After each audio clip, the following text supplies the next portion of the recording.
मैंने एक कविता में तो गुस्से में यहां तक लिख दिया था, इससे कड़ी बात कोई नेता को कह नहीं सकता। और मैंने इतनी चालाकी से कही कि नेता की समझ में आए नहीं। और समझ में आए तो इतनी देर में आए जितनी देर में मैं वहां से निकल जाऊं। मैंने लिखा था, सैनिक अपने प्राण गंवाकर देश बड़ा कर जाते हैं। सैनिक अपने प्राण गंवाकर, देखिए मैंने कितनी सख्त बात कही है, सोचना नेताओं पर इससे सख्त कोई बोल नहीं सकता। सैनिक अपने प्राण गंवाकर देश बड़ा कर जाते हैं, बलिदानों की बुनियादों पर राष्ट्र खड़ा कर जाते हैं। जिनको मां के बलिदानी बेटों से प्यार नहीं होगा, उन्हें तिरंगे को लहराने का अधिकार नहीं होगा। उन्हें तिरंगे को लहराने का अधिकार। जिंदाबाद। ये हैं वो लोग, ये है वो देवता, ये है वो रक्षक, ये है वो वर्दियां, ये है वो सैनिकों की आवाजें, सैनिकों के हौसले, जिनके कारण इस देश में सब त्योहार मन रहे हैं, हम सब लोग आराम और हिंदुस्तान आजाद है, ये महसूस कराने का दम केवल भारत के सैनिक पर है, इसके सिवा किसी पर नहीं, किसी पर नहीं। मेरा एक दोस्त है अशोक चारण, उसने एक बात बताई, आप अरबपति हो, खरबपति हो, करोड़पति हो, टाटा जी हो, बिरला जी हो, अडानी जी हो, आप किसी को नौकरी के लिए बुलाइए और उससे कहिए मैं तुमको तनख्वाह दूंगा 1,00,000 रुपया, 2 लाख रुपया, 5 लाख रुपया, 10 लाख रुपया, लेकिन तुमको मेरे लिए मरना पड़ेगा। एक व्यक्ति नहीं मिल सकता इस बात पर किसी भी अमीर से अमीर आदमी के लिए जो ये कह दे कि मैं तुम्हारे लिए मर सकता हूं। केवल सैनिक है, जानता है वो देश के लिए मरेगा, फिर भी छोटे से पैसे की नौकरी करने के लिए तैयार हो जाता है। मैं केशव का 5 जन्म भी गहन मौन में खोया हूं। मैं गीतकार नहीं, हमारी बेटियां गीतकार बैठे, लेकिन भीतर कहीं, बहुत भीतर कहीं जब कुछ टूटता है तो ऐसा भी लिखा जाता है।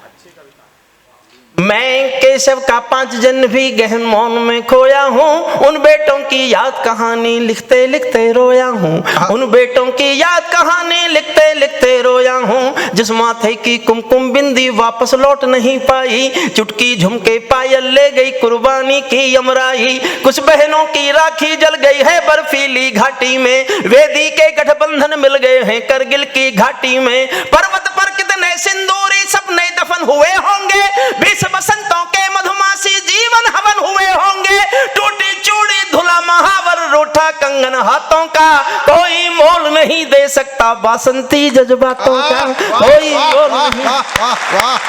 टूटी चूड़ी धुला महावर रूठा कंगन हाथों का, कोई मोल नहीं दे सकता बासंती जज्बातों का, जो पहले पहले चुंबन के बाद लाम पर चला गया, एक पल का एहसास जीना।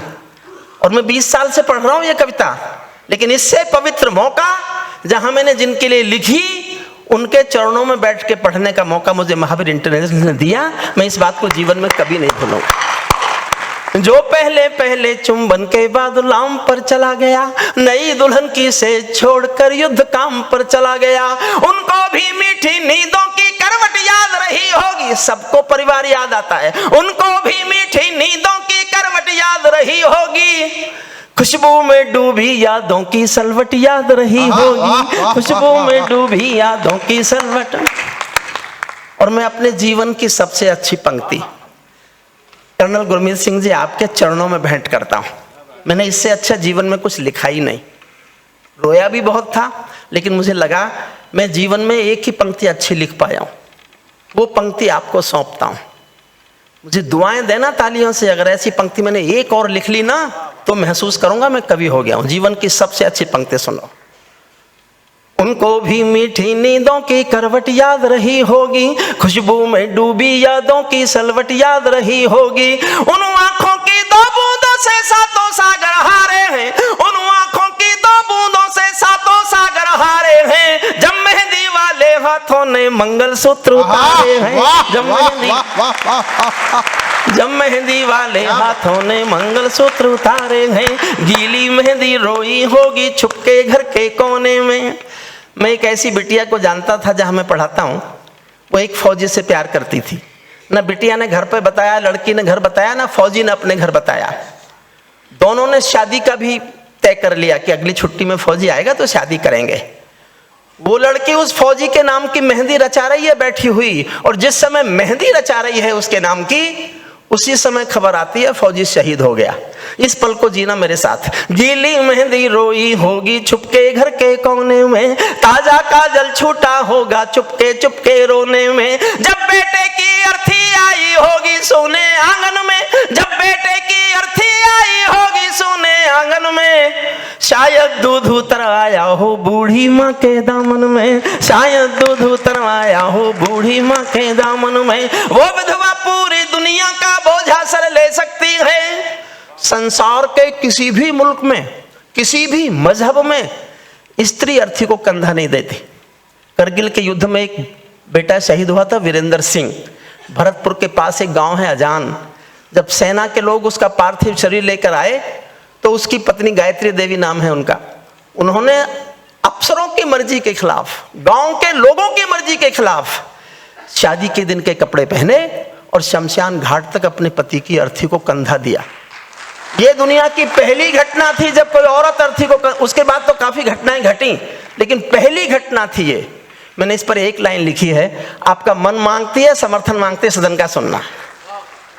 जब बेटे की अर्थी आई होगी सोने आंगन में, शायद दूध उतरवाया हो बूढ़ी माँ के दामन में, वो विधवा पूरी दुनिया का बोझा सर ले सकती है, वो विधवा पूरी दुनिया का बोझा सर ले सकती है, जो अपने पति की अर्थी को भी कंधा दे सकती है, जो अपने पति की अर्थी को भी कंधा दे सकती है। मैं ऐसी हर देवी के चरणों में शीश झुकाता हूँ, इसीलिए मैं कविता को हथियार बना कर गाता हूँ, इसीलिए मैं कविता को हथियार बना कर गाता हूँ। जिन बेटों ने पर्वत काटे हैं अपने नाखूनों से, देखिए आपने पहाड़ियां कैसे चढ़े होंगे, मैंने कल्पना की है।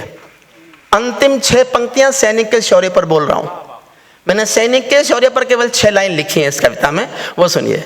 जिन बेटों ने पर्वत काटे हैं अपने नाखूनों से, उनकी कोई मांग नहीं है दिल्ली के कानूनों से, उनकी कोई मांग नहीं है दिल्ली के कानूनों से। जो सैनिक सीमा रेखा पर ध्रुव तारा बन जाता है, उस कुर्बानी के दीपक से सूरज भी शर्माता है। गर्म दहानों पर तोपों के जो सीने अड़ जाते हैं, उनकी गाथा लिखने को अंबर छोटे पड़ जाते हैं, उनके लिए हिमालय कंधा देने को झुक जाता है। कुछ पल को सागर की लहरों का गर्जन रुक जाता है, उस सैनिक के शव का दर्शन तीर्थ जैसा होता है। चित्र शहीदों का मंदिर की मूरत जैसा होता है, चित्र शहीद। बहुत बहुत धन्यवाद।